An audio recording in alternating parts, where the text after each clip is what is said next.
This is the news channel, I think. Excuse her. Welcome to ES News. Today we'll be covering... I'm hungry, man. Today we'll be covering very important environmental problems called...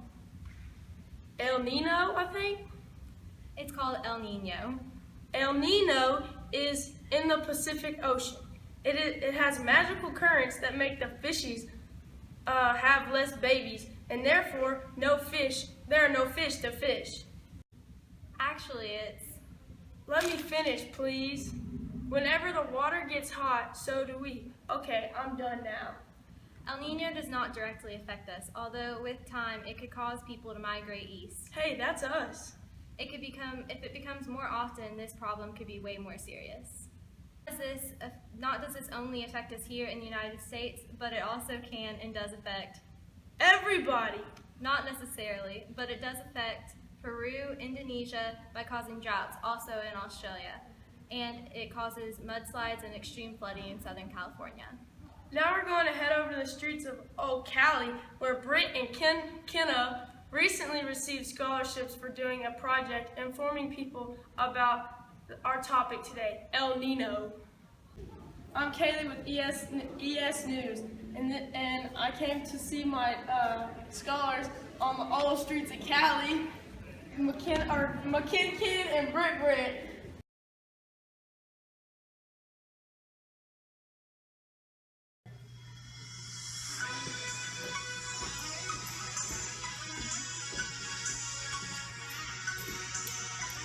This one is for the kids on the West Coast. Hands down, El Nino, it affects the most. When he come up in the water, he be blazing up. He be heaving to the dirt like you know what's up. And in real, he kill all the fishes in the sea. Now the fishermen, they ain't got nowhere to be. Be warm, and it changes on the normal climates in the air, man, it ain't fair. He's a mother's-thinking legend. I forgot to mention, when they make it dry, we don't want to crack that. That's the kind of thing that affects us. But no, there ain't a way we can mix it up. It said, excuse me, I think I know what's wrong. Global warming, because it seems that someone's such a law. I mean, you're so wrong, but I love your response. It's like naturally occurring and it ain't gonna cause.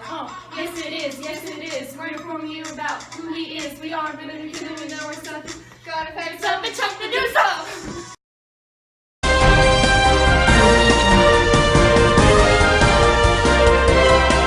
Kaley, and this is Sarah, and we want to ask you a few questions about El Nino.